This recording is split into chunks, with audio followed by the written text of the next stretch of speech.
my book, You're Not Done Yet.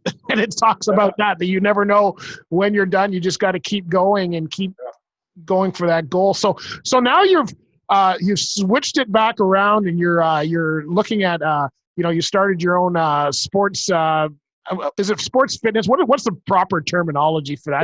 It's mindset coaching, really. It's mindset coaching. And you take into account, nutrition and physical fitness as well, Right. And that was also something. Like when I came out of the hospital, Bruce, I had lost 50 pounds. Yeah. Right. You lay in a bed for 40 days, even though you're eating, your body's gone through all kind of trauma.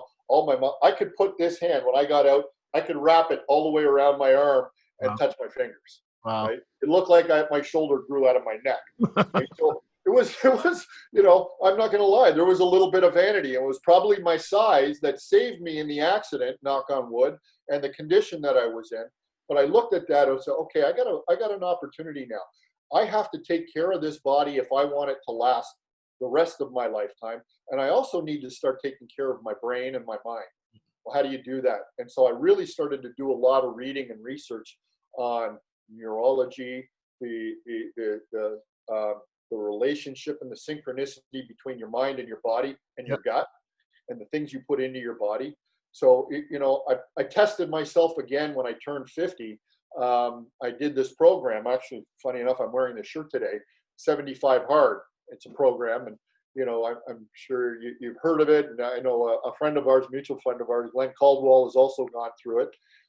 It was another rung in the ladder that added to mindset and my mental and physical fitness. Because basically, at 50 years old, I did this program, and it's 75 days of 2 workouts a day, minimum 45 minutes. One has to be outside. Wow. A clean diet, no alcohol, 10 pages of reading a day, drink a gallon of water, write down and acknowledge 5 critical task lists and complete them. Wow. And I had to do this every day for 75 days. Now, there's nobody monitoring it. No, this is where you start to play that mental game. Yep. If you miss one of those things on one day, and one of the items is even you have to take a picture of yourself every single day. Yep. Right? You miss one of those to-do items, you got to go back to day 1 and start again. I'm not sure I'm going to be on that program. Right? I'm made for that. But if you put yourself through, this is where I learned that the mind will pull the body through anything. Yeah. It all starts up here, right? And I wasn't looking at it at 75 days. I chunked it down to a week and then a day, right? And then it was actually even more so. It was a task. So I really became a student of my calendar. Right. And I would put all of those to-do items into my calendar on top of, all the other things that I was trying to manage in my life. Kids, work, job, school, kids after school program, all of those sort of things, right? Single dad, shopping, cooking, preparing, all of that. And there were days it was trying. But what it taught me is that, maybe I had to wake up a little earlier. We all have the same number of minutes in a day. And it's the one thing that no matter how much money you have, you can't buy more of. That's right. So what are you going to do with that time? Yeah. These are the questions I started to ask myself. And this is not the guy that I was 20 or 30 years ago. Right.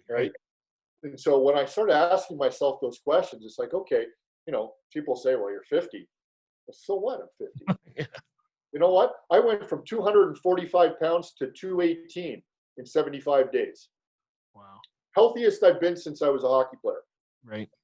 And it was more of a mental challenge, Bruce, than it was the physical challenge. The physical part is what people see. What they don't understand is the change that went on here.